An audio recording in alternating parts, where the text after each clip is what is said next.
Bienvenidos a esta nueva clase de nuestro curso de percepción computacional. Mi nombre es Marco Lunay. El día de hoy vamos a revisar algunas operaciones de imágenes, pero antes de revisar algunas de estas operaciones, vamos a estudiar un criterio de clasificación que nos permite distinguir dos tipos de operadores aplicados a imágenes. Vamos a revisar lo que son los operadores lineales versus, obviamente, los operadores que no son lineales aplicados, en este caso, a imágenes.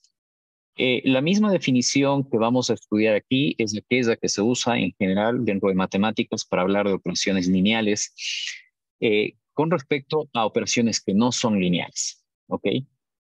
Entonces, una de las clasificaciones más importantes de métodos de procesamiento de imágenes es si estos métodos son lineales o son no lineales. Consideremos un operador general que se denota con esta H especial, que produce como imagen una salida, que produce, me he dicho, como salida una imagen G de XY a partir de una imagen de entrada FXY. Entonces, si nosotros aplicamos este operador a la imagen de entrada FXY, nosotros vamos a tener como resultado, como se manifiesta en esta definición, la imagen de salida GXY. ¿Okay? Entonces, esto sería el output image en el lenguaje de los operadores. Y esta de aquí, pues, sería la input image.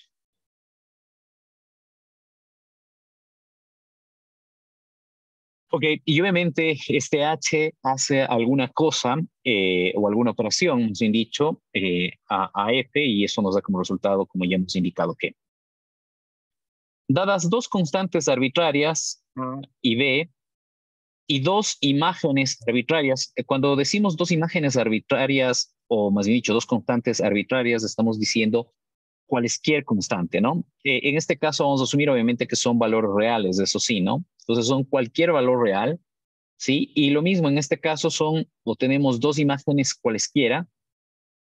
Obviamente estas dos imágenes van a tener la misma dimensión espacial, es decir, la misma cantidad de píxeles, tanto en X como en Y.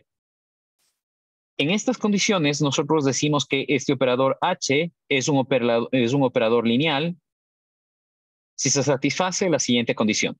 Si yo aplico el operador H al resultado de multiplicar A por la imagen F1 más B por la imagen F2, ¿ok? Esto de aquí obviamente me va a dar una nueva imagen.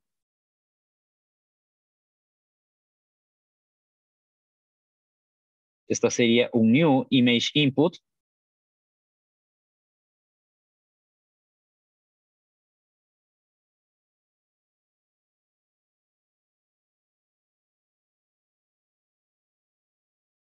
Una nueva imagen de entrada.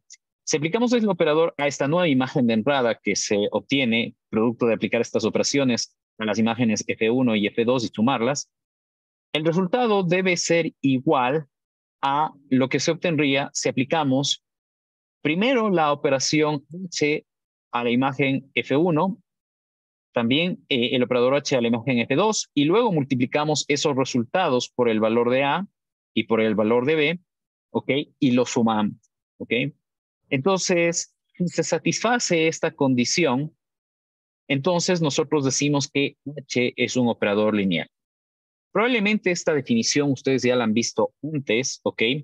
Porque, como dije, sigue el mismo criterio para analizar cualquier tipo de operación con respecto a si es o no es lineal. En este caso estamos hablando de un conjunto de operaciones aplicadas a imágenes, pero tranquilamente esto puede ser cualquier función o cualquier operador, más bien dicho, del cual queremos saber si es o no lineal. Entonces, todo operador que sea para ser considerado lineal debe satisfacer esta ecuación 223 que se indica aquí. A propósito, y esto es importante también mencionarlo antes de continuar con nuestra clase, todas las imágenes, o la mayor parte, más bien dicho, de imágenes que vamos a mostrar en esta clase son son extractos tomados del libro de procesamiento digital de imágenes de Rafael González y Richard Woods. Bien, continuando, una vez dada esta aclaración, continuando con la revisión de este material, entonces esta ecuación indica que la salida de una operación lineal aplicada a la suma de dos entradas es lo mismo o da el mismo resultado que ejecutar dicha operación individualmente en cada una de las entradas y luego sumar estos resultados. ¿Okay? Entonces, eso es justamente lo que se refleja en esta parte. Adicionalmente, la salida de un operador, de una operación lineal aplicada sobre una constante multiplicada por su entrada es la misma que la salida de esta operación, ¿sí? Multiplicada por la misma constante. ¿Okay? La primera propiedad, el hecho de que si yo sumo dos valores y aplico el operador sobre esta suma, eso me da un resultado. Y si yo aplico el operador sobre cada una de las entradas y después sumo el resultado, esas dos cosas son iguales. A esa primera propiedad se llama propiedad de aditividad, ¿sí? Mientras que la segunda propiedad, el hecho de que yo puedo o obtengo, más bien dicho, el mismo resultado, sí, aplico el operador a una entrada y luego eso multiplico por una constante, o primero multiplico la entrada por una constante y luego aplico el operador, como decía, las salidas son las mismas en estos dos casos, a eso en cambio se llama homogeneidad.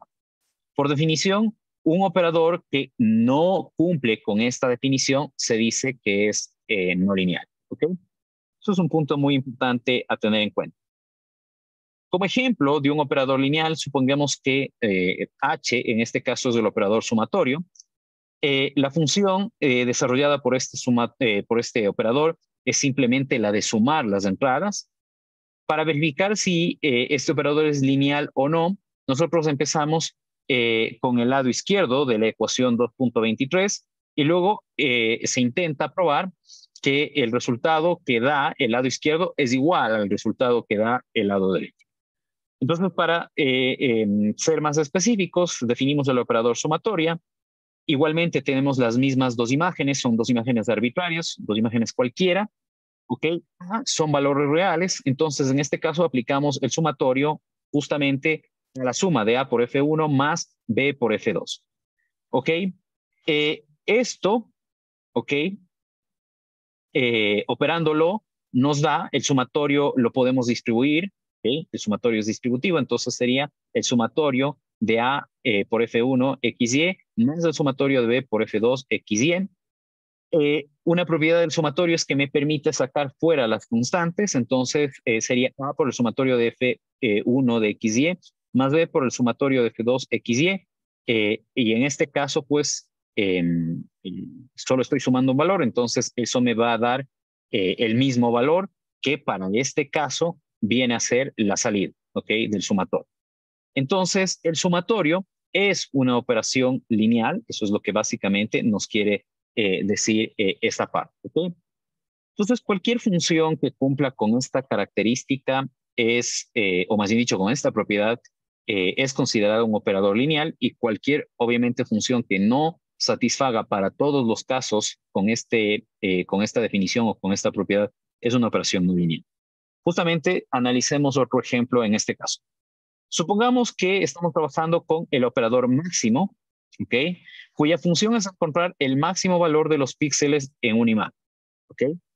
Para nuestro propósito, aquí, la manera más simple de probar que este operador es no lineal es encontrar un ejemplo que justamente no cumpla con la definición que vimos hace un rato, con la definición 223 del libro de procesamiento digital de imágenes de González y Woods, y para eso consideremos pues estos dos ejemplos. Aquí tenemos una imagen de 2 por 2 píxeles F1 y acá tenemos la imagen F2 que es también por supuesto de 2 por 2 píxeles. ¿Okay?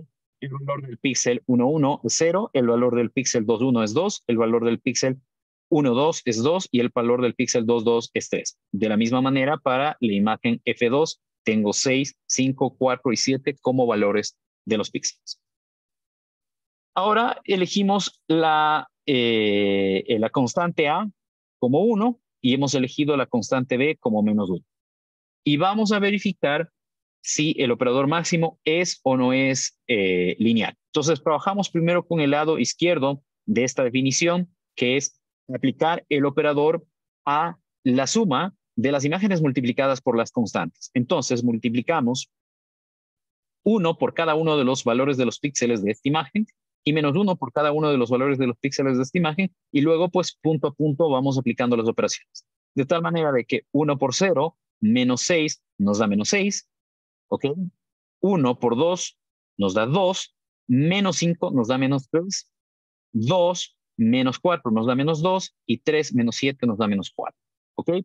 Entonces, el operador tiene que aplicarse, o más bien dicho, el operador máximo nos dice, en este caso, por cómo hemos definido, nos devuelve el máximo de los valores de los píxeles de la imagen, en este caso de esta imagen que tenemos aquí, y el máximo valor es pues menos 2. ¿Okay? Este es el resultado que obtendríamos si aplicamos el operador máximo a la suma de las imágenes multiplicadas cada una por su respectiva constante. Ahora vamos por el lado derecho de la definición 2.23. Es decir, apliquemos el operador a cada una de las imágenes de entrada, multipliquemos por las constantes, sumemos los resultados y veamos si eso nos da igual al resultado que hemos obtenido anteriormente. Entonces acá sacamos el máximo entre 0, 2, 2 y 3. El máximo es evidentemente 3, y si multiplicamos 3 por 1, eso nos da 3. Eso es lo que tenemos en esta parte de aquí. Por otra parte, nosotros tenemos menos 1 por el máximo entre 6, 5, 4 y 7, 7, y por menos 1 sería menos 7. ¿Okay? Entonces tenemos 3 menos 7 y eso nos da menos 4. ¿Okay? Entonces, en este caso, menos 2 es distinto de menos 4 y por lo tanto, este es un contraejemplo que es suficiente para decir que el operador máximo no es un operador lineal.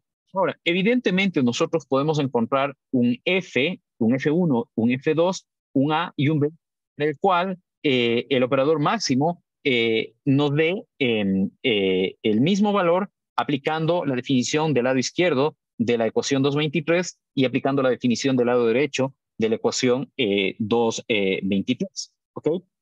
Pero no se olviden que para que un operador o una operación sea lineal, debe satisfacer la condición de linealidad para todos los casos, es decir, para cualquier par de entradas y para cualquier par de constantes. Obviamente, en este caso vamos a asumir que estas constantes son valores reales. Si cumple para todos los casos, y de ahí justamente que en la definición anterior se decía imágenes arbitrarias y constantes arbitrarias, eso implica cualquier valor o todos los valores. Si se cumple para todos los valores, entonces es la operación, la operación que estamos analizando es lineal. Si se cumple, digo, la ecuación 223 para todos los valores de constantes y entradas, la operación es lineal. Si no se cumple esta ecuación para algún caso, ese caso es suficiente para decir que esa operación no es lineal. ¿Ok? En el mismo sentido, pues el mínimo es otra operación no lineal, ¿no? La mediana también es otra operación no lineal. Y así podemos listar algunos operadores no lineales. No sé si hasta aquí tienen alguna pregunta, me dicen por favor. No, profe. No, profe. Ok. Una vez que hemos estudiado este criterio para clasificar las operaciones de imágenes, ahora empecemos ya a estudiar operaciones que se pueden hacer con imágenes. Ok, vamos a empezar estudiando operaciones que afectan el dominio de la imagen, que más bien dicho, más que afectan, operaciones que implican manipular el dominio de la imagen. Ok, entonces a estas operaciones se denominan operaciones espaciales o transformaciones espaciales, que es un nombre más sofisticado que se da. ¿Okay? Entonces vamos a empezar revisando esto que se denomina las transformaciones afines o las affine transformations. Estas transformaciones se llaman así, o más bien dicho, las transformaciones que cumplen lo que voy a manifestar se llaman transformaciones afines. Las transformaciones afines preservan puntos. Un momentito. Preservan puntos, preservan líneas rectas y planos. ¿Ok? Acá tenemos un detalle más amplio de lo que son las transformaciones afines. Una transformación afín es cualquier transformación que preserva colinealidad. Esto implica que todos los puntos que caen en una línea inicialmente lo siguen haciendo una vez que se aplica la transformación. ¿Ok? Y los ratios, o más bien dicho, los porcentajes o cocientes de distancia también se mantienen. Esto implica que el punto medio de un segmento o de una línea permanece siendo el mismo antes y después de la transformación. ¿Ok? Entonces, esto es un punto muy importante. Cualquier transformación que preserve la colinealidad, ¿sí? Y los cocientes de distancia es considerada una transformación fin. Aquí nosotros tenemos cómo se calcula, cómo se aplica una transformación fin a una imagen. Entonces, aquí tenemos el output de la transformación. Aquí tenemos, esto sería el input de la transformación. ¿Ok? Y la matriz es justamente la matriz afín, es la matriz que define la transformación. En pocas palabras, A es lo que determina qué es lo que vamos a hacer, ¿no? Ok, entonces estos serían las coordenadas del píxel en la imagen de salida, ok, X y Y, X', Y', quiero decir, X y Y son las coordenadas del píxel de partida, ok, y A, como hemos indicado, es la matriz afín que dependiendo de la operación se define en la segunda columna de esta tabla. Y ustedes dirán, bueno, ¿y por qué se pone aquí como tercer elemento de este vector este 1? Este 1 es una forma conveniente que se tiene de expresar esta matriz A de manera general. Y en particular, esta matriz necesita tener 3 por 3 componentes cuando nosotros queremos hacer traslaciones. Ya nos vamos a dar cuenta de el por qué eso. Entonces, usualmente esta matriz, o más bien dicho, esta matriz para transformaciones afines va a tener un valor aquí, un valor acá, un valor acá. Usualmente esos valores son distintos de 0. Bueno, va a depender de la transformación, un valor aquí, un valor acá, y aquí va a tener 1. De igual manera, pues, como hemos dicho, agregamos este 1 para satisfacer o hacer que esta ecuación, más bien dicho, nos permita cumplir con todas estas transformaciones afines que hemos listado aquí, y en particular este 1 es especialmente útil cuando hablamos de traslaciones. Ok, entonces, dicho esto, hablemos de una de las primeras transformaciones afines, que es la transformación de identidad. Es decir, lo mismo que obtengo o lo mismo que tengo a la entrada me va a dar a la salida. Eso es básicamente lo que estoy haciendo acá.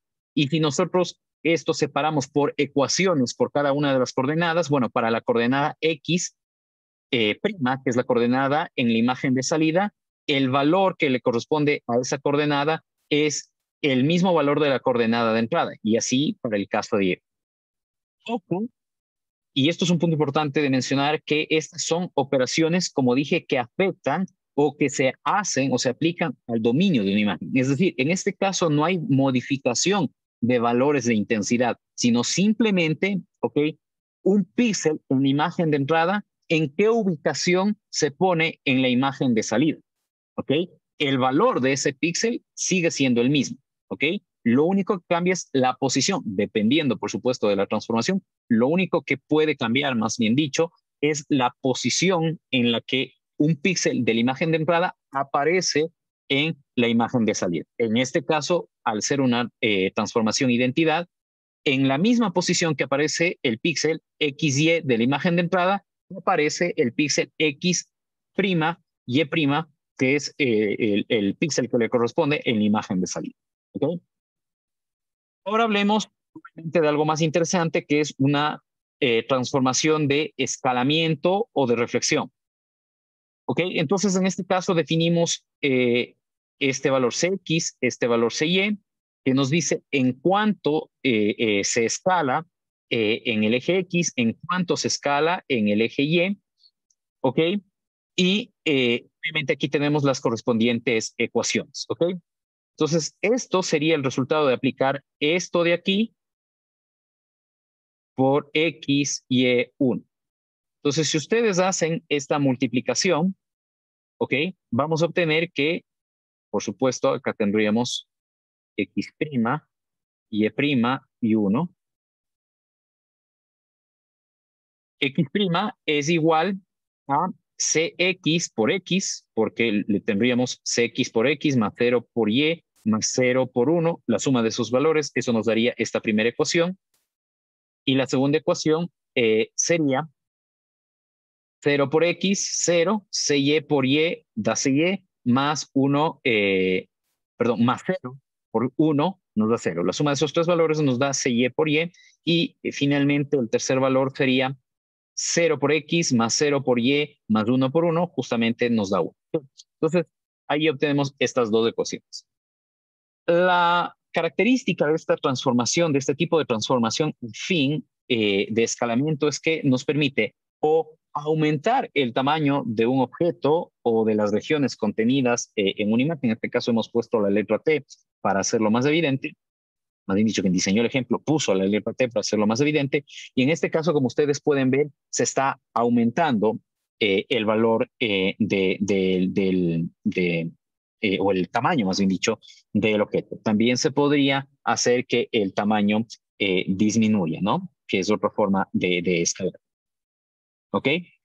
O también se pueden hacer reflexiones, ¿no? Entonces acá nos dice que para reflexiones se T un factor de escalamiento a -1 y el otro a 0. Entonces, dependiendo de qué tipo de reflexión quiera hacer, a este le puedo poner 0, a este -1, o a este le pongo -1 y a este le pongo 0. Y en ese caso, yo tendría reflexiones. Para valores diferentes, a estos valores estaría haciendo un escalamiento, un aumento del tamaño o una disminución del tamaño.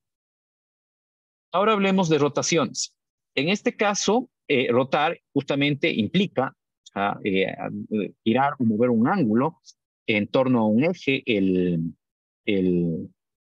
objeto de interés, ¿ok? Y en este caso, pues el ángulo que yo voy a rotar está dado por este θ, ¿no?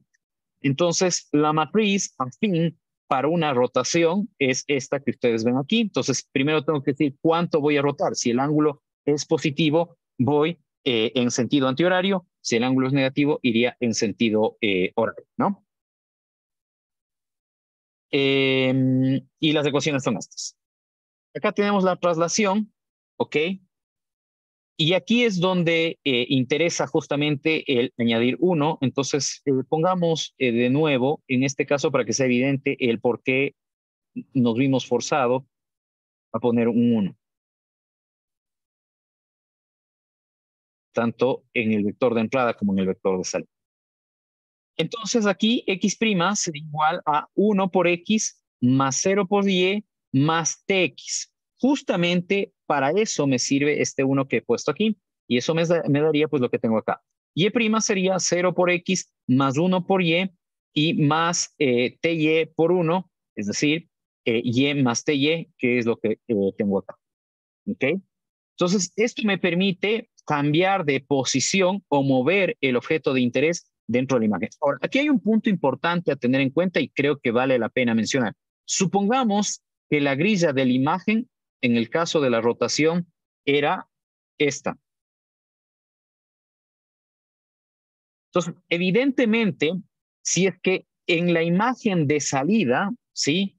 El valor del píxel cae fuera del dominio de la imagen, pues obviamente no puedo representar ese valor, o cae fuera de la grilla, no puedo representar ese valor, y el resultado, por lo menos en este caso, lo que se vería es parte de la T se eliminaría porque cae fuera del dominio en la imagen de salida. Recuerden que para los fines prácticos, esta va a ser la imagen de entrada. Obviamente, bueno, acá también tenemos esta imagen como imagen de salida, pero al ser la salida de la operación identidad, pues esta imagen de salida es igual a la imagen de entrada. Eso es un punto importante a tener en cuenta. De la misma manera, si hacemos una traslación, ¿ok? Y eso, y parte de los píxeles caen fuera del dominio, pues lo único que veremos es la parte de la T que cae dentro del dominio de la imagen. El resto se eliminaría porque no cae dentro del dominio de la imagen. Eso es un punto importante a tener en cuenta. ¿Ok? Acá tenemos estas operaciones que se llaman shear, tanto vertical como horizontal, que provocan este efecto que ustedes pueden ver acá. Entonces, la matriz afín para estas transformaciones es esta que ustedes ven acá, ¿ok? Entonces, este valor es el que determina qué tan pronunciada o qué tanto efecto tiene la transformación sobre la imagen de salida. Ahora, lo que decía es que, por ejemplo, una transformación afín conserva o preserva las líneas. Toda línea que hay en el objeto de entrada va a haber en el objeto de salida, ¿ok? Y también decía que se conserva la distancia o los ratios, más bien dicho, de distancia, ¿sí? Entonces, si este es el punto medio, digamos, de este segmento, ¿ok?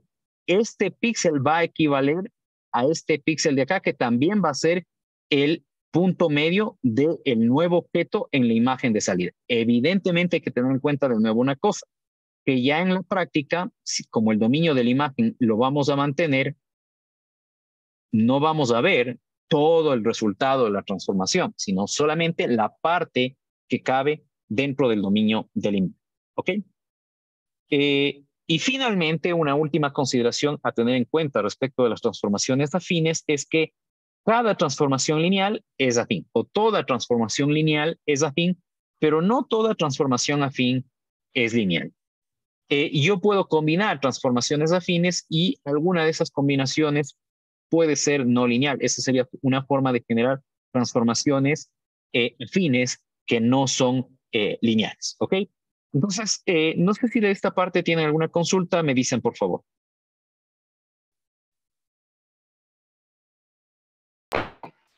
Nice. No, profe. Ok, entonces, antes de pasar, recordemos que en este caso, estas transformaciones, como dije, no afectan a las intensidades, sino lo que hacen es cambiar usualmente la posición en la que aparecen o en la que aparece un píxel de la imagen de entrada en la imagen de salida, pero el valor de intensidad se va a mantener igual, ¿ok? Entonces, una vez que yo digo, ok, el píxel XY de la imagen de entrada va a estar en la posición X', Y', y dependiendo de la transformación voy a usar una de estas ecuaciones, pues el valor que yo aplico a X', Y', es decir, el valor, llamémosle G,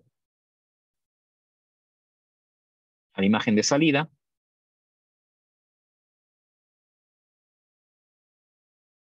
entonces G, X', Y' va a ser igual al valor F, X, Y, donde F es la input image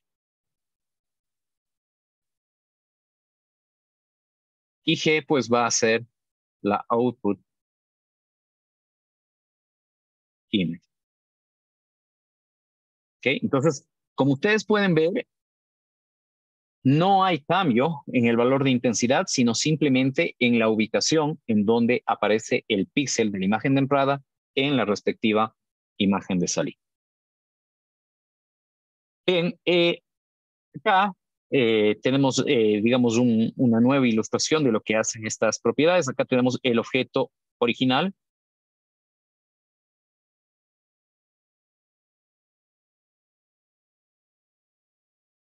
Y acá en esta columna tendríamos el objeto después de la transformación.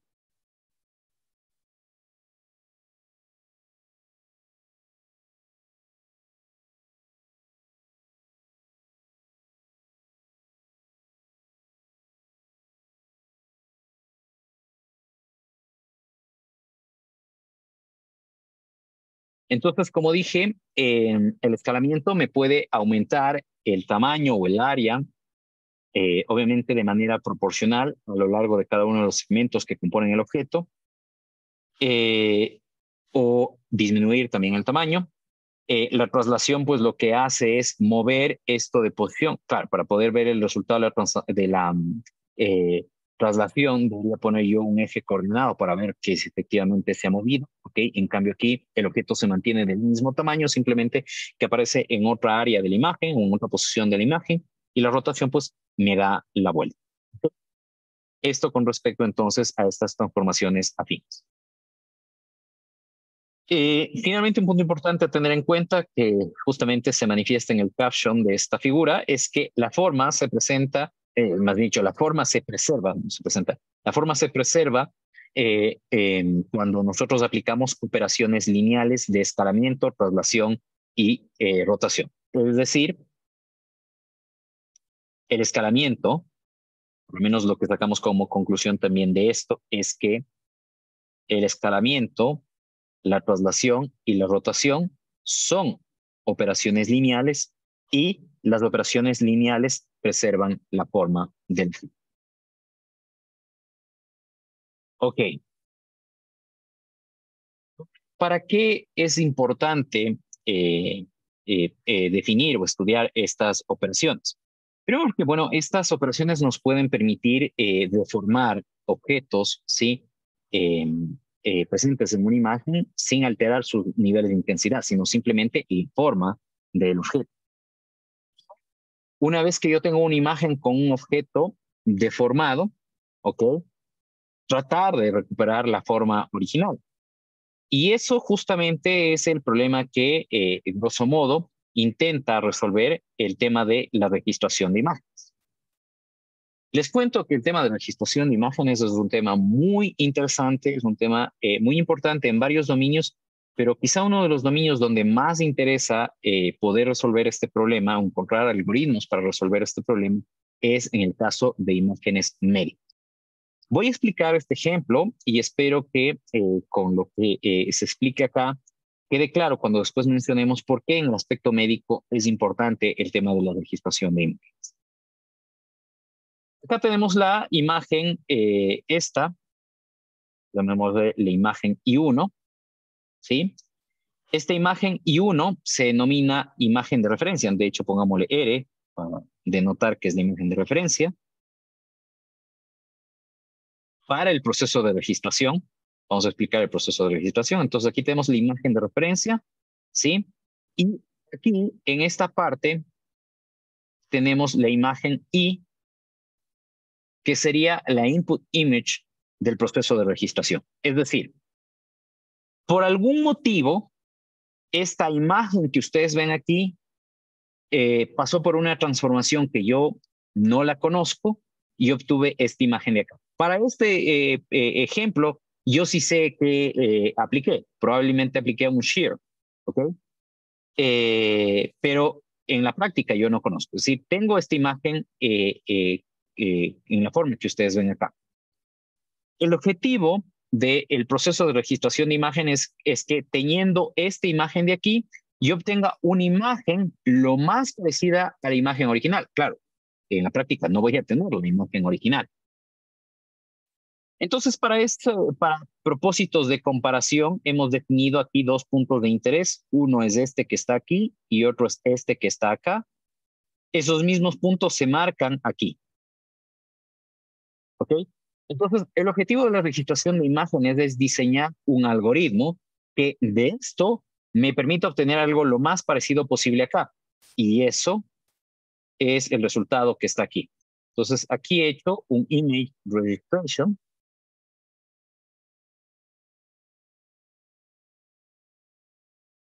Y aplicando este image registration, he obtenido esto de acá. Entonces, acá, déjenme ver si se dice que se ha hecho. No, simplemente se dice que se ha hecho alguna transformación geométrica o alguna transformación espacial a esta imagen y eso me ha permitido obtener esta imagen de aquí. Ahora, claro, para yo poder medir qué tan bueno es ese algoritmo de registración de imágenes, claro, yo necesito algunas imágenes de prueba. Entonces, ahí es donde interviene esta imagen que yo en la práctica no la conozco, pero que para propósitos de calcular exactitudes lo necesito, si no, no lo pondría, no podría hacer el cálculo de la exactitud. Entonces, la imagen que debería haberme dado y la imagen eres sombrerito, que es una forma de decir, es una imagen estimada o el resultado de la registración. Entonces, comparando estas dos imágenes, ¿ok? y yo me puedo dar cuenta de qué tan bueno es el algoritmo. Sí, visiblemente uno diría, ok, obtuve la imagen tal cual, ¿no? O sea, no hay mayor problema, ¿ok? Pero, sin embargo, noten ustedes que en la imagen de salida, por ejemplo, hay un borde que no sé si se percibe, pero aquí está. Hay este borde, o esta línea negra, que no había en la imagen original, en la imagen que debería haberme dado. ¿Ok? Y en la parte superior también hay una línea que no estaba presente. Entonces, esto ya de por sí involucra un error. Es decir, de alguna manera, la imagen de salida está un poco trasladada con respecto de la imagen que me debería haber dado. ¿Y por qué digo eso? Porque si yo calculo la diferencia píxel a píxel, es decir, si este es un píxel de la imagen de entrada y este es el píxel en la imagen de salida, déjenme dibujar a escala para que no quede feo, o lo más parecido que pueda a la escala correspondiente. Si yo calculo la diferencia entre el valor de estos dos píxeles, y eso lo represento acá, pues eso es lo que yo tengo, ¿no? Entonces, en este caso, mientras más oscuro sea, significa que no hay diferencia o hay poca diferencia, y mientras más claro es el valor de un píxel o el nivel de escala de gris de un píxel, significa que hay mayor error. Entonces, noten ustedes cómo hay errores entre la imagen, o más bien dicho, cómo hay diferencias entre la imagen resultante de la registración y la imagen que debería haberme dado. Entonces, ¿cuál es el objetivo del problema de registración de imágenes? Es construir algoritmos que me permitan corregir transformaciones espaciales que hay en las imágenes para obtener la imagen de salida, en donde pues yo, digamos, tengo el objeto en la forma en la que quiero.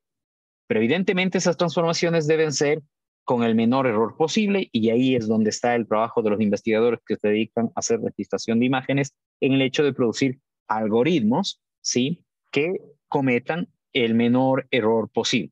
¿Okay? Ahora decía, ¿por qué es importante esto en el aspecto médico? En el aspecto médico esto es importante porque yo puedo sacar imágenes de una misma zona del cuerpo con diferentes modalidades. Por ejemplo, yo podría sacar una imagen a través de resonancia magnética, o, para ser más específico, podría sacar, hacer una tomografía axial computarizada, y también podría hacer una resonancia magnética de la misma zona. Pero, claro, noten ustedes que el resonador, el equipo de resonancia magnética es uno y el equipo de tomografía axial es otro. ¿Ok? Entonces, para yo poder tomar la misma zona, necesito que la persona se ubique en dos máquinas diferentes. Y el solo hecho de que la persona tenga que pasar por dos máquinas distintas para tener cada una de estas modalidades de imagen, hacen de que pueda haber movimiento. Ahora, como con las dos modalidades de imágenes se ha tomado o se ha hecho un escaneo de la misma zona del cuerpo, y obviamente la resonancia magnética, por el proceso físico que tiene, me va a permitir observar de mejor manera ciertas partes del cuerpo, y en la resonancia magnética voy a ver de mejor manera otras partes del cuerpo, pero claro, como es de la misma persona, yo al final lo que quiero saber es qué punto de la una imagen corresponde al punto de la otra imagen. Entonces, ese hecho involucra el tema de registración de imágenes, ¿no? O para eso sirve, entre otras cosas, el tema de registración de imágenes. No menciono mucho más que lo que he manifestado ya respecto de esta parte, porque este tema es bastante específico, y obviamente para quienes se dediquen a este tema, pues será algo que, con lo que he mencionado, puede ser el punto de partida para estudiar. Este es un campo bastante grande, por cierto, dentro del tema de procesamiento de imágenes, como lo he manifestado, y bastante útil, sobre todo en aspectos médicos. ¿Okay? No sé si tienen alguna consulta de esta parte, me dicen por favor.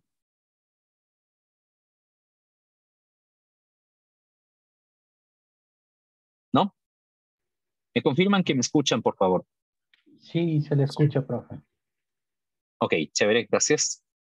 Bueno, sí, hablemos, en cambio, de operaciones que involucran trabajar con el rango de valores o con los valores de los píxeles, ¿ok? Es decir, con las intensidades de los píxeles. Las operaciones que vimos hace un momento afectaban, ¿sí? La parte espacial, ¿sí? De los píxeles, es decir, la ubicación de los píxeles. No cambiaban el valor de intensidad. Lo que vamos a hacer ahora, en cambio, es cambiar los valores de intensidad manteniendo fijas las ubicaciones de esos píxeles, tanto en la imagen de entrada como en la imagen de salida. O dicho de otra manera, un píxel de la imagen de entrada va a estar o se va a mantener en la misma posición en la imagen de salida. Lo que puede cambiar, dependiendo, por supuesto, de la operación, es el nivel de intensidad. Entonces, la primera operación que vamos a estudiar es la operación de adición de imágenes. Y esta adición de imágenes tiene varias aplicaciones. Una de ellas es la reducción de ruido, como se indica en esta parte de aquí. ¿Okay? No es la única aplicación de la suma de imágenes, pero es una operación bastante importante, o más bien dicho, es una aplicación bastante importante, la reducción de ruido. Antes de revisar las fórmulas, ¿cuál es la idea? La idea es que de una misma escena, yo tomo varias fotografías sin cambiar la posición de la cámara y obviamente asumiendo que la escena no cambia entre una y otra imagen que he capturado. ¿Ok? Y al final, ok, digo, consideremos este píxel de aquí. Este píxel de aquí, bueno, lo voy a poner más arribita para poder visualizarlo. Entonces voy a considerar un píxel. Este píxel va a ser este que está aquí, que es este que aparece aquí, que es este que aparece aquí y que es este que aparece aquí. Entonces, la suma de imágenes consiste en sumar el valor de los píxeles en una determinada posición para cada una de las imágenes. Es decir, sumo el valor de este píxel más el valor de este píxel más el valor de este píxel más el valor de este píxel. Esa suma me va a dar el valor del píxel de la imagen de salida. Entonces, estas serían mis input images.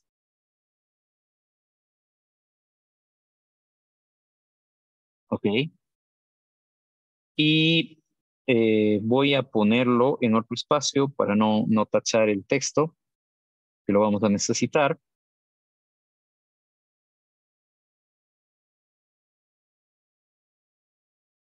Esta va a ser mi imagen de salida.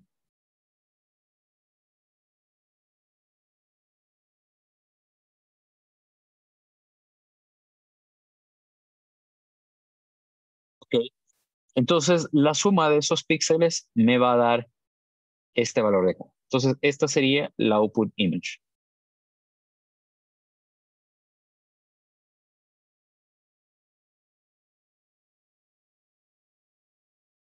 Entonces, esta suma de todos los píxeles lo tengo que hacer, por supuesto, para todos los píxeles de las imágenes, ¿no? Ahora, ¿para qué sirve esta suma? ¿O qué aplicaciones tiene? Bueno, una, como había dicho, es la reducción de ruido. Y eso es justamente lo que vamos a ver en este caso. Entonces, vamos a asumir que tenemos una imagen G, donde esta imagen G está corrompida por ruido, ¿sí? Y esta imagen G, vamos a asumir un modelo que genera esta imagen G. En la práctica, usualmente esto yo no lo conozco, ¿no? Entonces, vamos a decir que esta imagen G es una imagen F, que es una imagen libre de ruido, es una imagen que no tiene ruido, como se indica aquí. Y a esto le adiciono una imagen que contiene solamente ruido, es decir, aquí habrá algo de interés y aquí aparece simplemente ruido, que es esto que nosotros vamos a ver. Aquí lo que se asume es que cada par de coordenadas o cada coordenada de las imágenes, en cada par de coordenadas de las imágenes, el ruido no está correlacionado. Es decir, nada tiene que ver un punto de ruido en una ubicación con otro píxel donde también hay ruido en esta imagen de aquí. Y adicionalmente, este ruido tiene un valor de 0. Es decir, que si yo estuviera hablando de que estas imágenes tienen ruido, ¿ok? Esta sería la imagen de ruido 1.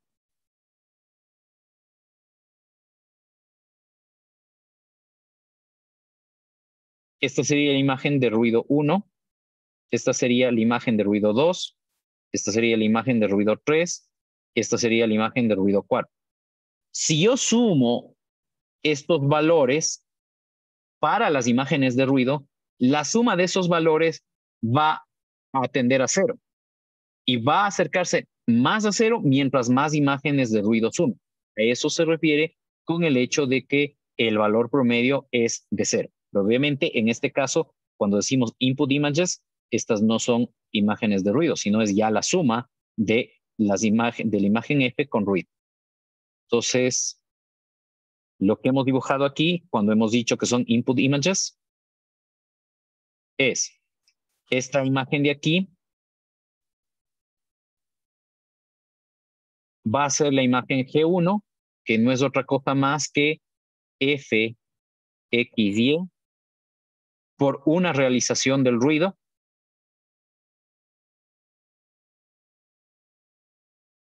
Esta de aquí va a ser la imagen G2, ¿ok? Donde G2 es F, X, Y, más otra realización del ruido, y así sucesivamente, ¿ok? Entonces, lo que nosotros vamos a hacer aquí es justamente sumar píxel a píxel todas estas imágenes. Y de esa manera, si nosotros sumamos píxel a píxel esas imágenes y dividimos para el número de imágenes que estamos sumando, que en este caso es K, y en realidad aquí está la fórmula, ¿no? Estamos obteniendo una imagen promedio. Esta sería la imagen G promedio, ¿no? Donde esta imagen G promedio es la suma de cada uno de los píxeles en una ubicación determinada y dividido para acá. ¿Ok? Y eso me da este valor de aquí. Entonces, ¿qué pasa con esta imagen promedio? Resulta de que no se olviden lo que dijimos antes, que este es un ruido que tiene media 0. Entonces, si yo sumo distintos valores de ruido, tengo como media 0. Y adicionalmente, como estoy sumando F, varias veces tendría K por F, X, Y. Pero como divido para K, entonces me quedaría F de X, Y. No sé si para todos es claro lo que dije. En este ejemplo, esto sería igual a G1 más G2 más G3 más G4 más y así sucesivamente hasta G sub K. Pero G1 es F, X, Y más la realización del ruido 1 más F, X, Y más la realización del ruido 2. Y así sucesivamente hasta F, X, Y más la késima realización del ruido. Entonces, si yo sumo K veces F, me queda K por F. Si yo sumo las realizaciones del ruido, ok, tendría el ruido medio. Pero el valor del ruido medio es 0 por la definición. Por lo tanto, el resultado sería K veces F, X, Y. Pero como estoy dividiendo para acá, porque estoy sacando el promedio, me queda F de X, Y. Eso justamente es lo que me indica en esta parte de aquí. ¿Sí? Me dice que el valor esperado, ¿ok?, de esta imagen de aquí, de la imagen promedio, es la imagen libre de ruido. ¿Ok? Y adicionalmente me dice que la varianza de esta imagen es igual a la varianza del ruido dividido para acá. ¿Esto qué implica? Esto implica que el nivel de ruido que yo observo en la imagen de salida, ¿sí?, se hace cada vez más pequeño, ¿sí?, mientras más grande es el valor de K, es decir, mientras más imágenes sumo. Eso es en pocas lo que me está diciendo esta ecuación de aquí. Si yo sumara infinitas imágenes, obviamente obtendría una imagen totalmente libre de ruido, pero en la práctica no puedo sumar infinitas imágenes, ¿okay? Solo puedo sumar un número de imágenes finito Y obviamente, mientras más imágenes logre sumar, menos ruido va a aparecer en la imagen de salida. ¿Ok? Esto es lo que se manifiesta acá. Esto es para la varianza y esta ecuación de aquí es para la desviación estándar. Ustedes saben que la desviación estándar es la raíz cuadrada de la varianza. ¿Ok? Entonces, pues, acá justamente tenemos un ejemplo que nos ilustra esto. Acá tenemos una imagen de una galaxia adquirida con un telescopio, ¿sí? De la galaxia de la galaxia PAR NGC 3314, ¿ok? Adquirida con un telescopio. ¿Okay? Entonces, en este caso, lo que se han hecho es tomar varias fotografías de esa galaxia y aquí lo que vemos es el resultado de sumar algunas de estas imágenes. Entonces, la imagen A nos dice que es una imagen de la galaxia, bla, bla, bla, corrompida por ruido gaussiano. ¿Ok? Presumiblemente la imagen de la galaxia estaba limpia y para propósitos didácticos le añadieron ruido gaussiano. No es, digamos que esta es la imagen que da el telescopio.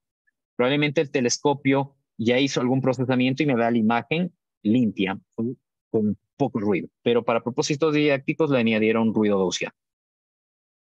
Esta imagen de aquí, esta imagen de acá, esta imagen de aquí y esta imagen de acá ya son resultados de ir promediando distintos números de imágenes.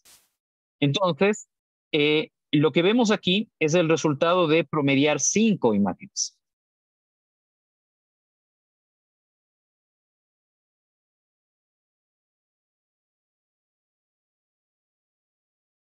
¿Ok? Entonces, si yo promedio 5 imágenes, obtengo esta imagen de acá. Tiene menos ruido que esta imagen de acá, pero la verdad que el ruido se nota todavía de manera clara. Acá he hecho un promedio, o se ha hecho más bien dicho un promedio de 10 imágenes. El ruido disminuye un poco más, pero todavía se nota. Acá se han considerado 20 imágenes. El ruido es menor que en las dos anteriores, pero todavía se nota. Acá se han promediado 50 imágenes, ¿ok? El ruido es bastante menor que en las imágenes anteriores, sobre todo en las primeras, pero sí se puede notar ciertos puntos, sobre todo en las áreas oscuras. Y aquí se han promediado 100 imágenes, ¿ok?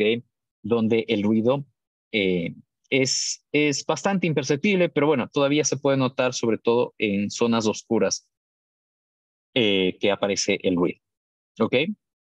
Entonces, eso es un punto muy importante a tener en cuenta. Justamente esto ilustra el hecho de que mientras más imágenes promedio, menos ruido hay en la imagen resultante de ese promedio. Todas estas imágenes dice que son de 566 por 598 píxeles.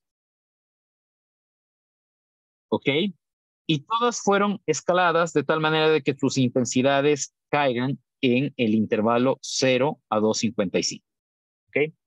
Cuando ustedes sumen, en la práctica, cuando ustedes sumen imágenes y saquen promedios, ¿ok? Puede darles valores que no son enteros, ¿ok? Si ustedes usan, por ejemplo, la imagen, hemos dicho la función imshow de MATLAB, probablemente van a tener problemas visualizando. Entonces, una de las cosas que uno en la práctica tiene que hacer es esos valores decimales, por ejemplo, si me da 100.5, redondearlo, ¿ok? Y ahí uno puede usar una función de redondeo. Puede usar, bueno, funciones de redondeo. Hay varias. Hay round, hay fix, hay floor y hay seal. Todas estas son funciones de redondeo que ustedes pueden consultar. Entonces, probablemente cuando ustedes hagan promedio de imágenes, antes de mostrar la imagen, sea conveniente redondear los valores. O también puede pasar, ¿sí? De que, sobre todo, producto de la función de redondeo que ustedes usen, por ejemplo, supongamos que usan seal, ¿sí? Y ustedes hacen, por ejemplo, el seal de, se me ocurre, 200, Supongamos que por algún motivo me da 255.1. Esto me da 256. Entonces, claro, 256 ya está fuera del límite superior, que sería 255, si es que yo uso 8 bits para representar la imagen. Y en este caso, pues tengo que decir, ok, todo lo que se pase de 255 se redondea, o más bien dicho, se trunca en 255. Cosas prácticas de este estilo. Ok, para no perder el punto, entonces noten ustedes cómo el hacer una suma de los valores de los píxeles, o más bien dicho, una suma de imágenes píxel a píxel. Si obviamente estas imágenes contienen la misma escena y esta escena no se está moviendo y obviamente el sistema de adquisición de imágenes tampoco se ha movido, entonces es una forma de reducir el tema del ruido contenido en las imágenes. No sé si tienen alguna consulta, me dicen por favor.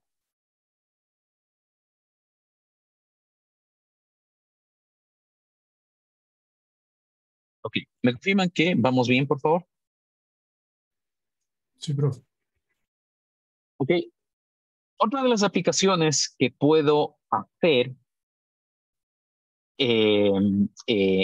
respecto de sumas es sumar una constante a todos los píxeles de la imagen. ¿Ok? Esto me puede permitir hacer lo que se denomina un ajuste de contraste. En este caso, el ajuste de contraste significa sumar una constante C a las intensidades de todos los píxeles de una imagen. ¿Ok? Y si yo sumo una constante C, y si esta constante es, por supuesto, positiva, voy a incrementar el nivel de intensidad, es decir, voy a aclarar la imagen. ¿Ok? Mientras que si yo resto un valor negativo a la imagen le voy a hacer más oscura. Aquí de nuevo tengo que tener en cuenta una cosa, que por ejemplo mi C puede ser de, se me ocurre, menos 20. Y puede haber en la imagen píxeles que tengan valores de menores a 20. Por ejemplo, ¿qué pasa si un píxel tiene un valor de 10? 10 más menos 20 me da menos 10, pero resulta de que usualmente los valores en las imágenes van entre 0 y 255. Entonces, en este caso, yo sé que para poder visualizar mejor, tengo que reescalar el rango de valores en los que se visualiza la imagen o a su vez truncar valores negativos en cero. Eso es un punto importante a tener en cuenta. Lo que yo puedo hacer, bueno, aquí está un ejemplo, ¿no? Aquí se ha sumado un valor positivo y ese mismo valor es para todos los píxeles de la imagen y como ustedes ven, en este caso se aclara la imagen. En este otro caso tengo una imagen I1, una imagen I2, una imagen I3. Y acá lo que he hecho es obtener la imagen de salida, que es el resultado de sumar I1 con I2 con I3. Píxel a píxel se han sumado estas tres imágenes. Obviamente, en este caso, dado que los objetos aparecen en lugares diferentes, en este caso están los dos mismos objetos, pues no necesariamente deben haber los mismos objetos. Pero bueno, el punto es para decir que estoy sumando imágenes diferentes. En este caso, yo estoy obteniendo esta imagen I1, I2, I3. En realidad estaría obteniendo el promedio, porque si solamente sumo, los valores se me van a desbordar. Entonces debería dividir para 3 para evitar el desbordamiento. Y probablemente si divido para 3, debo corregir también el tema de los redondeos para que me den, o debo más bien dicho, hacer redondeos para que me den valores enteros. Bueno, el hacer esto me permite obtener esto que se llama el blending o la fusión de imágenes. ¿Ok? Es decir, obtengo una imagen donde hay están presentes todos los objetos, ¿ok? Pero claro, se ve una cosa media extraña, ¿ok? Entonces, si yo quiero hacer este blending de una manera mucho más sofisticada para conseguir algún resultado interesante, ¿ok? Por ejemplo, consideremos esta imagen I1 y consideremos esta imagen I2, ¿ok? Esta imagen I1 tiene la cara de un tigre o un tigrillo.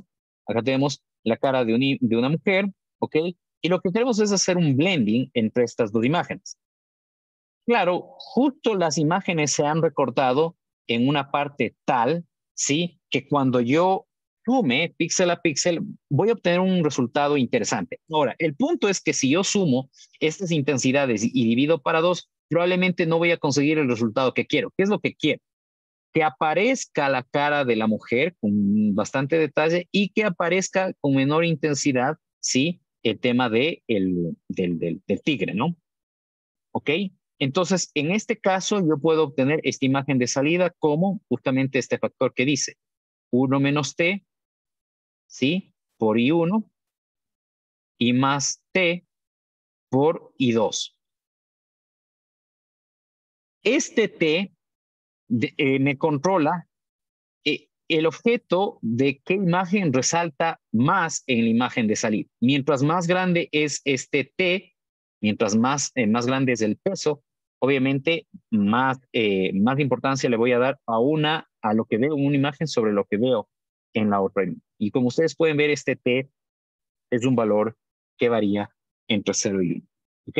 Entonces, esto me permite hacer blendings de imágenes, pero de una manera más controlada, si se quiere, o esto me permite controlar, más bien dicho, qué observo más. Si el contenido de la una imagen, si estoy sumando dos imágenes, por supuesto, si el contenido de la una imagen o el contenido de la otra imagen. No sé si tienen alguna duda de esta parte.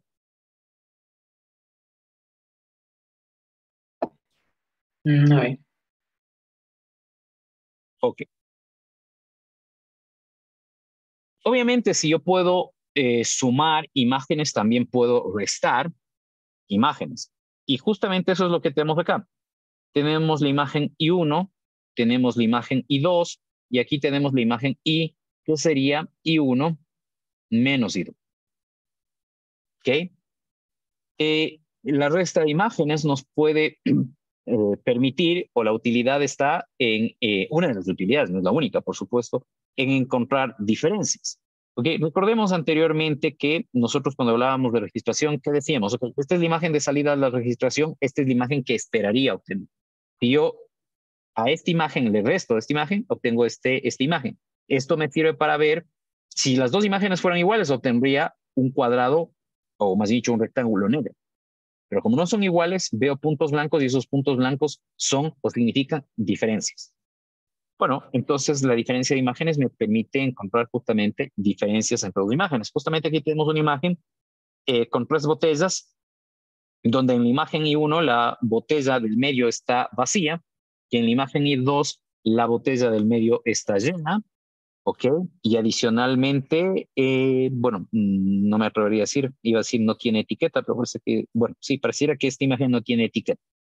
Bueno, lo que obtengo acá es justamente la imagen resultante de esta diferencia y lo que resalta es justamente el blanco, me indica que hay una diferencia importante. O sea, donde hay blanco es que ahí difieren. Justamente difieren en esta parte de acá que indica contenido, ¿no? Entonces esto me puede, si es que esto estuviera haciendo al contexto de botellas, pues decir, ok, esta botella está vacía.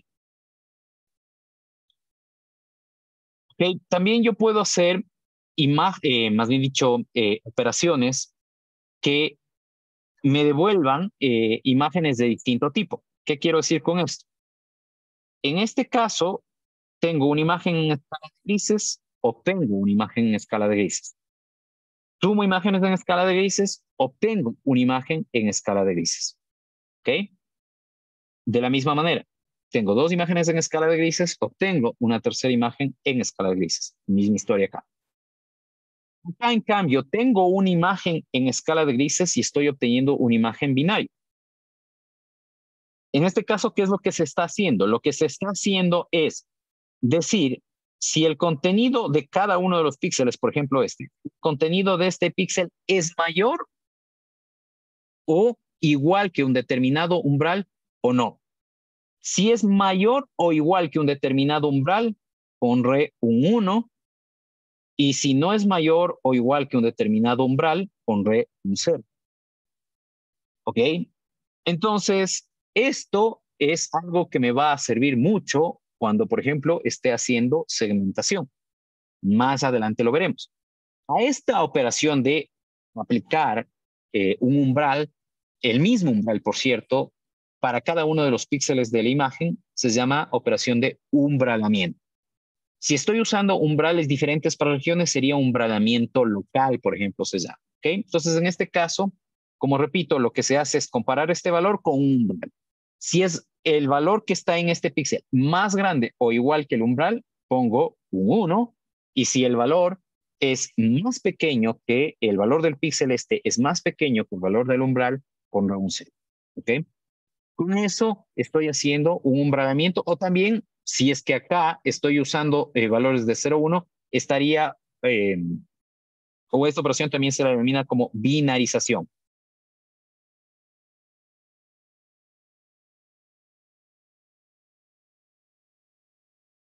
¿Ok? Binarización, umbralamiento, sinónimos. No sé si tienen alguna consulta. Sí, profe. Ahorita viendo las dos imágenes, parece que son de arroz. Cuando se aplica la binarización se pierden objetos.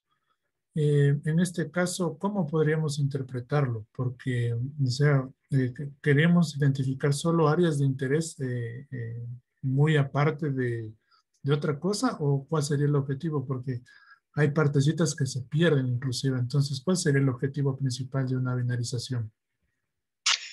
Como había dicho, el thresholding is especially useful, pues especialmente útil para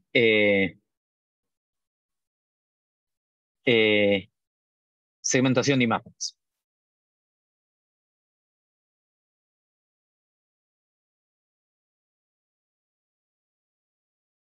Muy pronto vamos a estudiar segmentación de imágenes y ahí usaremos esto. Pero en este caso, adelantándome un poco al tema, claro, el objetivo es quedarme con los granos de arroz solamente. ¿Con qué fin? Por ejemplo, me interesaría contar cuántos granos de arroz hay. ¿De acuerdo? Entonces, claro, como el fin es quedarme acá solo con los granos de arroz, yo lo que digo es, ok, voy a escoger un umbral a partir del cual las intensidades de los granos de arroz se diferencian del fondo, del ruido que también hay. Y aplico ese umbral y obtengo este. ¿Okay? Una vez que aplico un threshold, es decir, hago un umbralamiento, obtengo esto de acá. Pero como usted dice, hay granos de arroz que se van a perder, o por lo menos se pierde una parte. Por ejemplo, aquí. Este grano de arroz aparece incompleto. En realidad, este grano de arroz,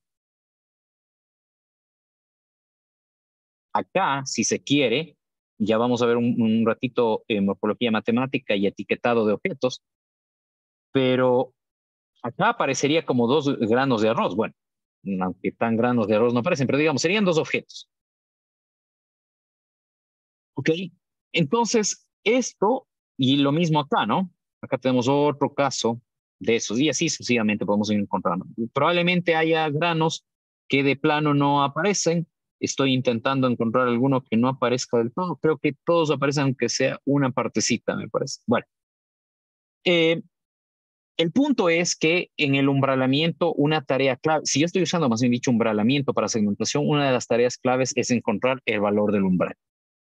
El valor del umbral que separe los objetos de interés o el objeto de interés del fondo. Y encontrar ese umbral resulta un proceso complejo. Cuando estudiemos segmentación de imágenes, veremos al menos una técnica para encontrar o calcular este valor de umbral. ¿De acuerdo? Pero típicamente esto se lo suele hacer mediante prueba y error. Es decir, defino un umbral, veo lo que me da. Ah, ok, hay mucho ruido. Ok, entonces si hay mucho ruido, aumento el umbral. Ah, hay menos ruido, pero algunos objetos desaparecieron. Ok, entonces ahora, si con este umbral, si con este tau 1 aparece mucho ruido, Rubo decía el valor del umbral a un tau 2, pero ahora desaparecen objetos. ¿Qué hago? Ok, entonces ahora el área de búsqueda de umbrales va a ser este. Entonces digo, ok, voy a escoger un tau 3. Probablemente este tau 3 me va a dar un buen equilibrio entre tener poco ruido y que ningún objeto desaparezca. ¿Se entiende? Sí, profe. Ok. Bien, esto con respecto a operaciones aplicadas directamente a los niveles de intensidad de una imagen. Ahora vamos a hablar un poco de histogramas, que es un elemento importante a la hora de trabajar con imágenes. ¿Ok? Los histogramas son útiles tanto para personas que hacen procesamiento de imágenes ya con un fin determinado, ¿sí? Como para, por ejemplo, cuando estamos tomando también una fotografía. ¿Ok? Es decir, esto es algo que nos sirve tanto para aficionados como para personas que están haciendo procesamiento digital de imágenes y ya lo vamos a ver por qué. Primero hablemos justamente de la definición de histograma. ¿Ok? Y el histograma no es otra cosa más que construir un gráfico de 2 dimensiones, donde en la una dimensión va cada una de las intensidades que yo uso para representar una imagen. Presumiblemente aquí habrán 200, si estoy hablando de una imagen en escala de grises, habrán 256 valores que van entre 0 y 255, ¿ok? Estos serán los valores y así sucesivamente hasta el último valor. Este será 0, este será 1, 2, 3, 4 y así sucesivamente hasta 255. Y por otro lado, en el eje vertical, lo que yo tengo es una cuenta o un número. ¿Un número de qué o una cuenta de qué? Tendremos una cuenta de cuántos píxeles de la imagen aparecen con la intensidad 1. Voy a dibujar un valor. Esto típicamente se representa con barras, ¿no? Entonces, digamos que este número de píxeles en la imagen aparecen con la intensidad 1. Este número de píxeles aparecen en la imagen con la intensidad 2. Este número de píxeles, digamos muy poquitos, aparecen con la intensidad 255. Entonces, construir este tipo de gráficos donde, donde yo digo cuántas veces o cuántos píxeles de la imagen aparece con cada una de las intensidades, es calcular el histograma de la imagen. ¿Ok? Este es un gráfico de barras porque, claro, los niveles de intensidad son valores discretos. ¿Ok? En algunos casos, y de hecho en este mismo libro, se suele unir con líneas los topes de estas barras y hacer aparecer como una curva, pero en realidad y en estricto rigor esto debería ser un gráfico de barras como el que ustedes ven aquí. ¿Okay? Voy a dibujar unas cuantas más, ¿okay? Para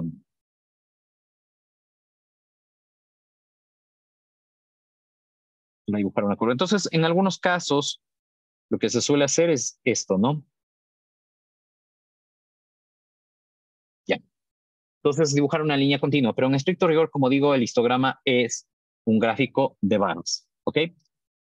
Entonces, este es en esencia el histograma, ¿ok? Entonces, ya entrando en las definiciones que nosotros aquí, que tenemos acá, entonces nos dice que sea RK para K 0, 1, 2, 3, 4, 5, 6 y así sucesivamente hasta L-1, ¿ok? Entonces, yo puse L, aquí sería intensity level, poniendo nombres, ¿no? O intensity value. El eje horizontal sería intensity value.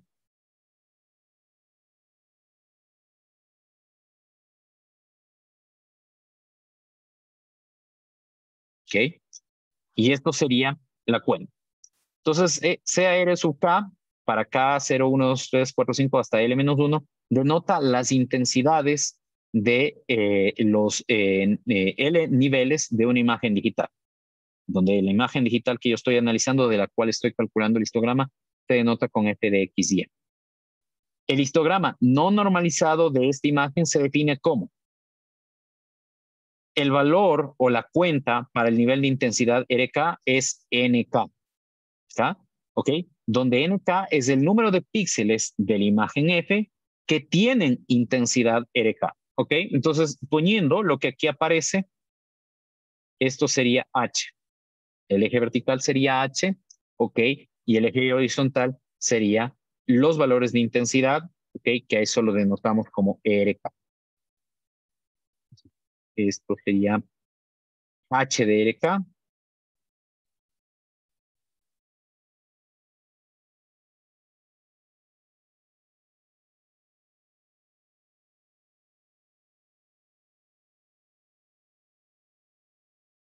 ¿ok? Y acá pues tendríamos RK.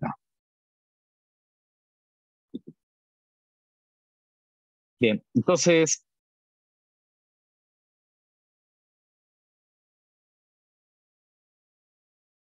ok, entonces ese es nuestro histograma.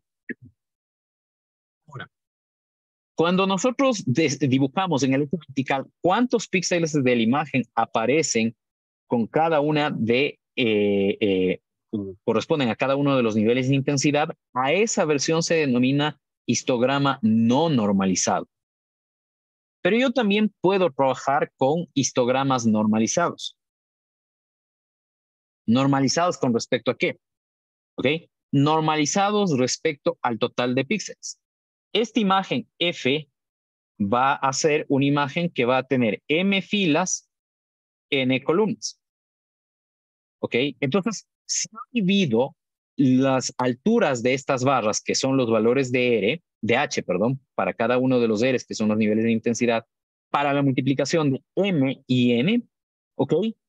Entonces, la suma de todas las alturas de las barras va a ser igual a 1. Eso puede ser interpretado como una medida de probabilidad. ¿Ok? Entonces, justamente, si es que yo normalizo el histograma para la suma total de píxeles, y si yo sumo esas alturas normalizadas, todas las alturas normalizadas del histograma, ese resultado debe ser igual a 1. Como el resultado es igual a 1 y no hay ningún valor que no sea menor que 0, no hay ningún valor que sea menor que 0, más bien. Como no hay ningún valor que sea menor que 0 y no hay ningún valor tampoco de estas barras que sea mayor que 1, y aparte la suma de todos los valores es igual a 1, bueno, eso coincide con los axiomas de probabilidad. Entonces yo puedo interpretar a este P como una distribución de probabilidad. Y el interpretar a este P como una distribución de probabilidad es importante cuando yo quiero manipular la imagen usando como punto de manipulación de la imagen su histograma. Eso es justamente lo que vamos a ver en un momentito. No sé si tienen alguna inquietud hasta este punto.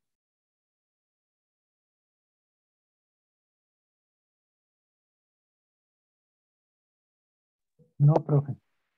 No hay.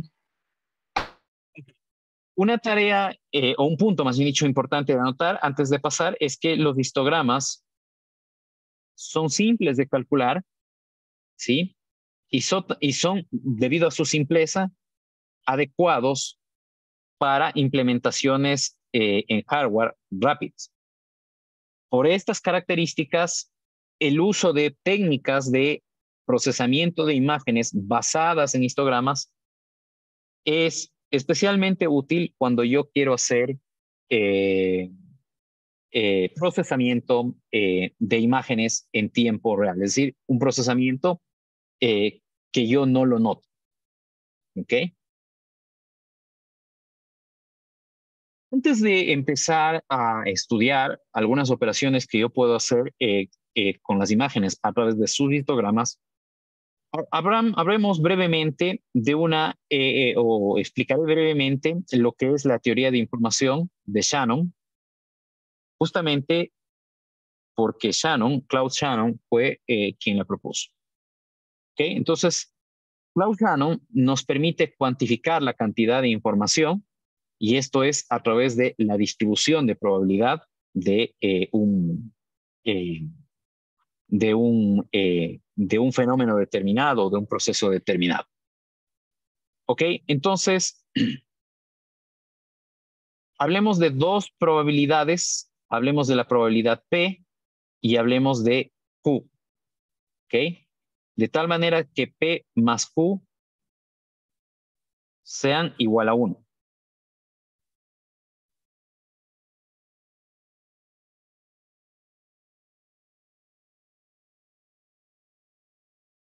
Bien. Y por supuesto, esto implica que Q es igual a 1 menos P. Entonces, si yo tengo estas dos probabilidades, es decir, la probabilidad de que pase algo o de que no pase algo, ¿sí? Es decir, para un evento binario, ¿sí? O para más bien dicho, para un experimento aleatorio que tenga una distribución de Bernoulli, es decir, que pasa o no pasa, éxito o fracaso. Yo puedo calcular la cantidad de información, en este caso, y eso se define como H, como el negativo de P multiplicado por el logaritmo en base 2 de P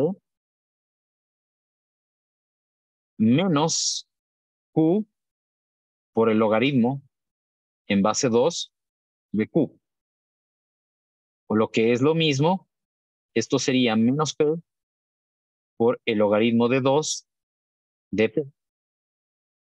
Y menos 1 menos P por el logaritmo en base 2 de 1 menos.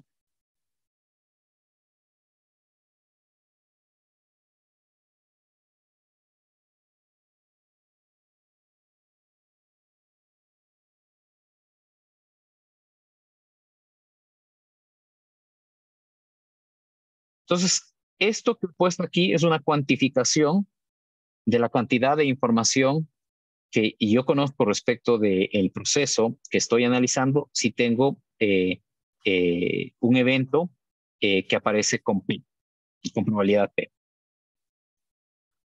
Si yo hago una curva para distintos valores de P, si yo hago una curva de H para distintos valores de P, voy a obtener el siguiente resultado.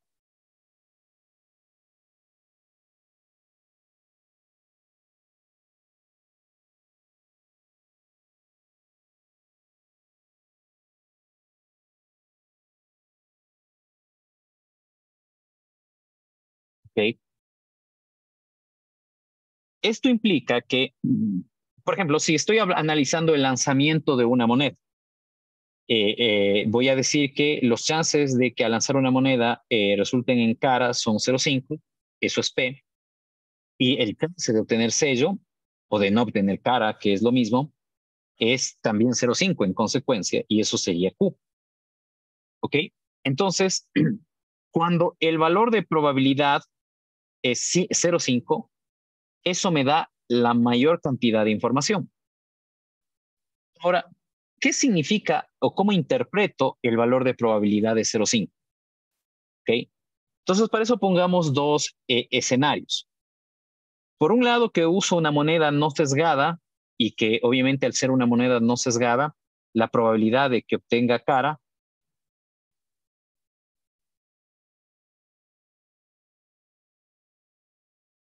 es 0,5. Esto para una moneda.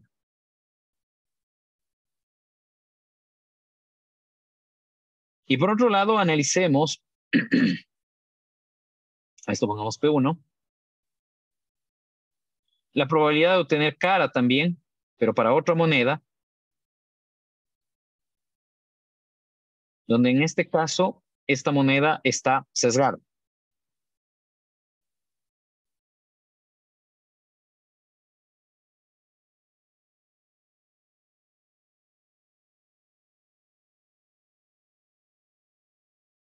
Entonces, la pregunta, y representemos el valor de 0,9. ¿Ok? Probablemente eso cae por ahí y eso nos daría este valor de información. Entonces, yo les digo que tengo una moneda donde el chance de obtener cara es 0,5 versus una moneda donde el chance de obtener cara es 0,9. La pregunta es, ¿dónde hay más incerteza? ¿Dónde tengo más incertidumbre? Cuando me dicen que el chance de obtener cara es 0,5, cuando me dicen que el chance de obtener cara es 0,9. Espero que para todos sea evidente, pero tengo más incertidumbre cuando me dicen que la probabilidad es 0,5. ¿Por qué? Porque estoy exactamente en el medio. ¿Sí? No estoy cerca de 0, que me diría que no va a salir cara, ni estoy cerca de 1, que me diría que va a salir cara, en el caso de 0,5 o de la moneda no sesgada. Si yo uso una moneda sesgada que tiene una probabilidad de 0,9 de obtener cara, y obviamente yo tuviera que apostar a cara o sello, ¿qué escogería? Escogería cara, porque obviamente el chance de obtener cara es alto comparado con el chance de obtener sello, que es apenas 0,1. Entonces, ¿dónde hay mayor incerteza cuando la probabilidad justamente está en el medio o es la misma para los dos, en este caso, eventos? Tanto para sello como para cara, en el caso del per coin, ¿ok? Esto implicaría que Q1 es 0,5 también, puesto, mientras que acá, este Q2 sería 0,1. Entonces, cuando los dos eventos o las dos posibles salidas, en este caso, tienen el mismo valor de probabilidad, tengo la mayor incerteza y por ende tengo la mayor cantidad de información. Entonces, ¿qué implica esto o qué conclusión saco de aquí? Si es que yo tengo un fenómeno con más de dos salidas, por ejemplo, si yo estoy lanzando un dado, ¿ok? Donde ya no hay cara o sello, sino hay 6 caras, entonces, si todas las salidas tienen el mismo valor de probabilidad, ahí es donde tengo máxima incerteza y máxima información en consecuencia, como lo indica Sham. Ok, ¿todo esto para qué sirve? Todo esto nos sirve para manipular histogramas. Entonces, antes de avanzar a esa parte, revisemos estos histogramas o revisemos los histogramas de algunas imágenes. En realidad, permítanme hacer un cambio nada más en esta parte, por favor, en el orden de los elementos. Entonces vamos a revisar los histogramas de algunas imágenes y luego vamos a manipular los histogramas usando el concepto de teoría de información que hemos visto hace un momentito. Aquí tenemos diferentes niveles de contraste, si se quiere, o brillo de las imágenes, pero es la misma imagen. Entonces, cuando tenemos una imagen oscura, ustedes pueden ver que la mayor cantidad de barras está cerca de 0. ¿Ok? Por acá estará 255. Cuando yo tengo una imagen con un brillo excesivo, en cambio, el histograma o las barras del histograma están concentradas cerca de 255. Cuando yo tengo bajo contraste, es decir, no puedo distinguir los colores claros, o más bien dicho, las intensidades claras de las intensidades oscuras, tengo esto que ustedes ven aquí. Es decir, las barras están concentradas en una región. Esto implica bajo contraste. Y en cambio acá tengo una imagen de alto contraste. ¿Qué puedo yo ver? Que las barras se distribuyen a lo largo de todos los niveles de intensidad y en la mayor parte de estos, las barras tienen, digamos, una altura similar. Y esta justamente es la imagen que probablemente resulta más agradable para la vista, porque es la imagen donde puedo distinguir claramente cada uno de los objetos, ¿ok? Mientras que en las imágenes anteriores es difícil distinguir de manera clara cada uno de los objetos. Ok, entonces de alguna manera tengan presente este histograma o la forma de este histograma y lo que involucra en calidad visual de la imagen, porque eso más adelante, cuando hablemos de ecualización de histogramas, que es el término técnico, que recibe modificar el tema de histogramas en base o más bien dicho, considerando teoría de información, lo volveremos a tocar. Bien, vamos a empezar en este caso. En este caso vamos a estudiar, más bien dicho, algunas transformaciones, ¿sí? Que no son precisamente a los histogramas, pero sí a los niveles de... estamos estableciendo una correspondencia entre los niveles de entrada y los niveles de salida. ¿Ok? Bueno, más bien para no mezclar temas, déjenme entrar al tema de ecualización de histogramas, que creo que será más adecuado para no perder la continuidad de lo que estábamos viendo y luego volvemos a esta parte. Entonces, como había manifestado, para no perder continuidad, una vez que hemos visto histogramas, vamos a analizar una manipulación que podemos hacer el histograma para mejorar la calidad de las imágenes y justamente a ese proceso se le da el nombre de ecualización de histograma. Ya habíamos visto un poco de teoría de información, que es la base para justamente la ecualización de histograma. Ok, entonces vamos aquí a poner que este es el histograma de la imagen de entrada.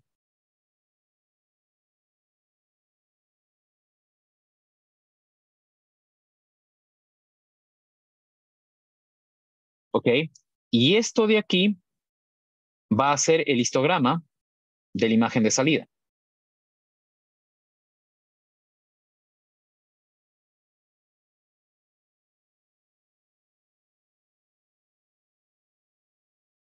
¿De la imagen de salida de qué cosa? De el proceso de ecualización de histogramas. Entonces, el objetivo de la ecualización de histogramas, como ustedes pueden ver, es pasar de una forma, digamos, irregular del histograma a esta forma del histograma. Noten que aquí estamos hablando de histogramas normalizados. ¿Ok? Eso es un punto importante a tener en cuenta. Es decir, que si yo sumo las alturas de las barras, por aquí lo estoy dibujando como una curva continua para decir que es una distribución, pero si yo sumo una distribución continua, si yo sumo las alturas de estas barras que conformarán el histograma, esa suma va a ser 1 tanto en el histograma de la imagen de entrada como en el histograma de la imagen de salida. ¿Cuál es la particularidad que podemos advertir en este caso? La particularidad que podemos advertir en este caso es que la ecualización del histograma, ¿en qué consiste? En aplanar, ¿sí?, este histograma de tal manera de que todos los niveles de intensidad de la imagen tengan la misma altura. Esto en teoría. No vamos a poder lograr que todos tengan exactamente la misma altura, pero sí alturas relativamente similares. ¿Y esto por qué? ¿O qué logramos en esto? Noten que esta distribución de probabilidad, donde todas las salidas, en este caso, donde todos los niveles de intensidad tienen la misma probabilidad de aparecer, es la distribución de probabilidad que me da la máxima información según la teoría de Shannon. Entonces, si yo obtengo una imagen que tiene esta forma de histograma, estoy obteniendo una imagen que me muestra la máxima información posible. ¿Ok? Entonces, esa es la importancia de hacer la ecualización de imágenes o la ecualización, disculpen, de histogramas que maximice el proceso de información. ¿Okay?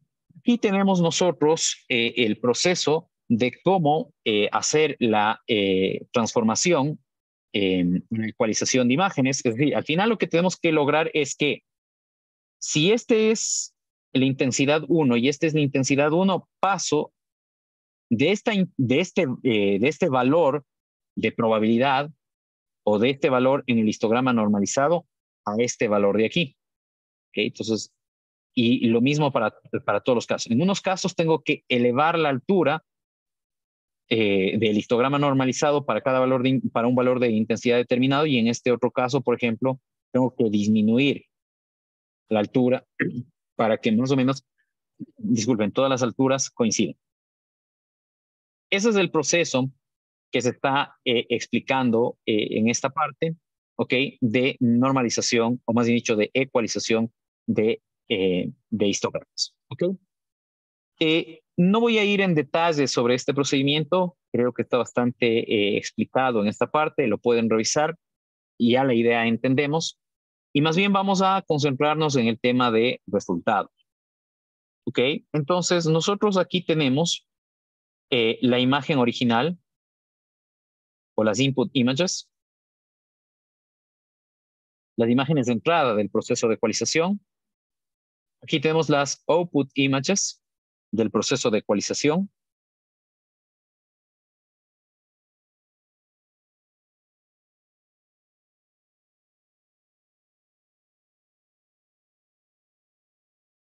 Acá tengo el histograma de la imagen de entrada, y acá en la última columna o en la cuarta columna tengo el histograma de la imagen después de ser ecualizado. Entonces, vean ustedes qué pasa con los histogramas. Acá el histograma estaba concentrado en la parte izquierda, ahora el histograma está distribuido a lo largo de todo el rango de valores, y como ustedes ven, ahora las alturas, si bien no son exactamente iguales, pero son bastante comparables. ¿Ok? Lo mismo en este caso, lo mismo en los demás casos. ¿Okay? ¿Qué logro? En definitiva, logro de esta imagen donde yo no puedo distinguir muy bien los objetos presentes, obtener una imagen donde sí puedo distinguir de manera mucho más clara los objetos presentes. Es decir, estoy maximizando el contraste. Maximizar el contraste significa que hay una clara diferencia entre los oscuros, entre los niveles de intensidad oscuros y los niveles de intensidad claros. ¿Ok? Eso es un punto importante y eso es lo que logro con la ecualización de las imágenes. Obviamente este nivel de ecualización de qué depende? Depende de qué, de cuán, digamos, concentrado esté el histograma de la imagen, ¿ok? Mientras la imagen de entrada esté más distribuida o mejor distribuida el histograma, obviamente acá va a ser mucho más fácil, como se puede ver, y aquí hay mayor uniformidad en los píxeles, es decir, en las alturas de los niveles de intensidad y lograría, en teoría, esto que es lo que se desea. Pero obviamente en la práctica eso es difícil de alcanzar y eso va a depender mucho de cómo esté el histograma de entrada. ¿Ok? Entonces, eso es lo que consigo al hacer una ecualización de los histogramas. Me está mejorando el contraste y por ende estoy mejorando lo que veo visualmente en la imagen y obviamente esto también, si yo voy a hacer, si voy a usar esta imagen como entrada de un algoritmo, no sé, de detección de estos objetos que se ven en la imagen, esta imagen me va a dar mejores resultados que esta imagen de acá, usualmente. No sé si tienen alguna inquietud de esta parte, me dicen por favor.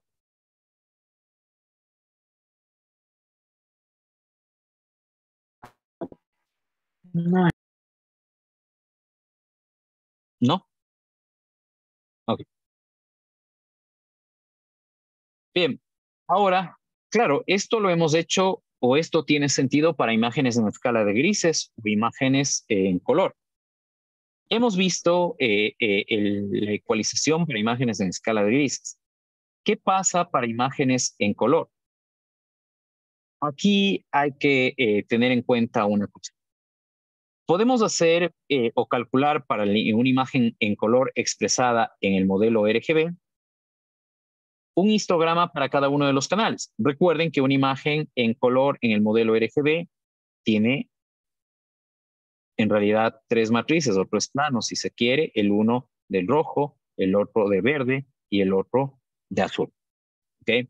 Entonces, cada una de estas imágenes puedo considerar que son imágenes en escala de grises, es decir, cada uno de estos planos los puedo considerar como imágenes en escala de grises. Justamente aquí, si yo interpreto a la matriz R como una imagen de intensidades, estas son las intensidades que yo vería y lo mismo hago para el verde y lo mismo hago para el azul. ¿Ok? Ahora lo que puedo hacer es ecualizar esos histogramas o los histogramas obtenidos para cada uno de estos canales. ¿Ok? Entonces aquí haría un image equalization, más bien dicho, un histogram equalization.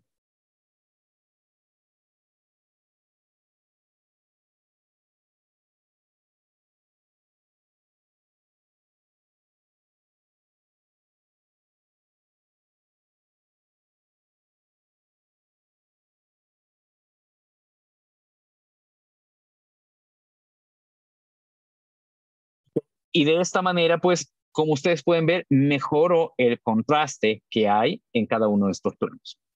Ok, pero al final a mí me interesa no los planos de la imagen por separado, a mí me interesa la imagen total, es decir, la imagen RGB.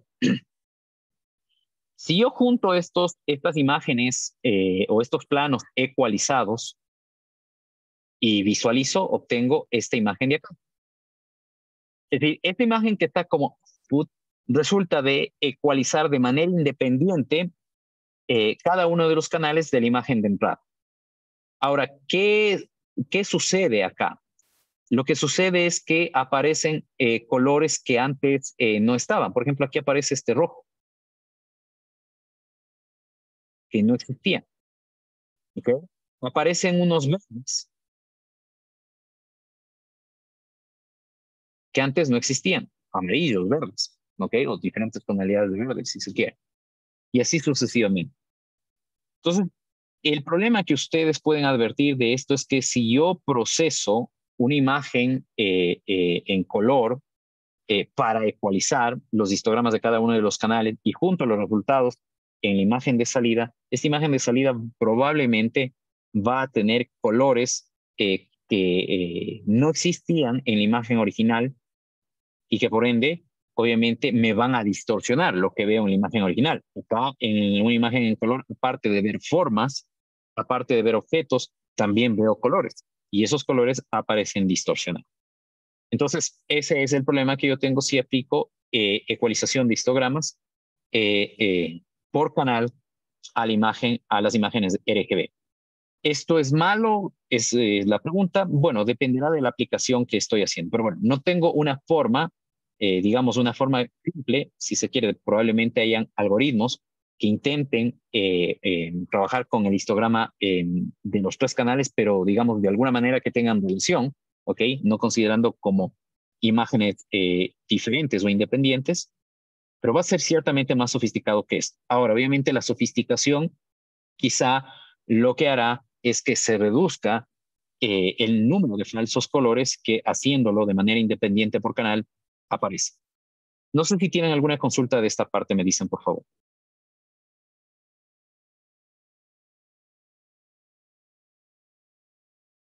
Ok. ¿Me confirman si me están escuchando bien? Por favor. Sí, la escucho. Sí, sí, se escucha. Ok. Muy amable. Bueno, y ahora sí, para terminar este tema de manipulación de intensidades, vamos a hablar de transformaciones de intensidades. ¿Ok? Entonces, acá vamos a hablar de input intensity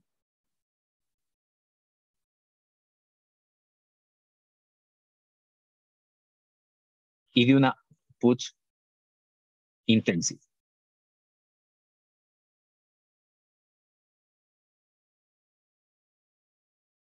La transformación identidad sería una línea recta con pendiente de 45 grados. ¿Ok? ¿Esto qué implica? Que si un valor aparece si una intensidad de entrada tiene un valor de 10, en la imagen de entrada, en la imagen de salida, también va a obtener un valor de 10. Eso es lo que implicaría. Ahora, obviamente, en este tipo de transformación logarítmica, ¿ok? Aquí puedo usar transform o transformation, ¿ok? Es lo mismo. En esta transformación logarítmica, lo que estoy haciendo, como ustedes pueden ver, es que píxeles de bajos valores, es decir, este mismo píxel de 10, si por ejemplo estuviera usando esta curva, aparece con una intensidad, estoy casi a la mitad, por ejemplo, de 125. ¿Ok? Es decir, que píxeles con un nivel de intensidad bajo en la imagen de entrada aparecen con un nivel de intensidad alto en la imagen de salida. Y píxeles que tienen un alto nivel de intensidad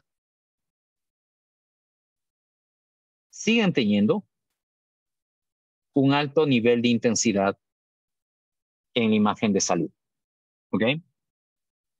Este factor de cuánto le aumento la intensidad o qué tan bruscamente aumento la intensidad de los píxeles de baja intensidad está controlado por este factor sigma y obviamente la intensidad, como he dicho, la transformación logarítmica está dada por esta forma.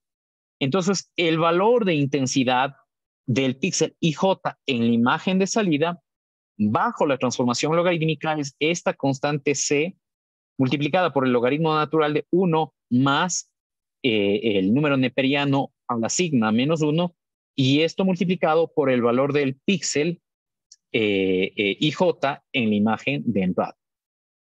Obviamente este es un valor que yo tengo que setearlo, ¿no? Este C se obtiene como 255, asumiendo por supuesto que los valores, que el rango de valores o el rango de intensidades van entre 0 y 255, es decir, tengo 256 niveles diferentes de intensidad que van entre 0 y 255. Si ese es el caso, entonces este C se calcula como 255 dividido para el logaritmo, puedo considerar el logaritmo en base 10, de 1 más el máximo nivel de intensidad que aparece en la imagen del plano. ¿Okay? Entonces, yo tengo que darle un valor de sigma, y mientras más grande sea el sigma, ¿okay? La transformación es más pronunciada. Es decir, los niveles de intensidad oscuros aparecen cada vez más claros. ¿Okay? Entonces, aquí pueden justamente ustedes fijarse.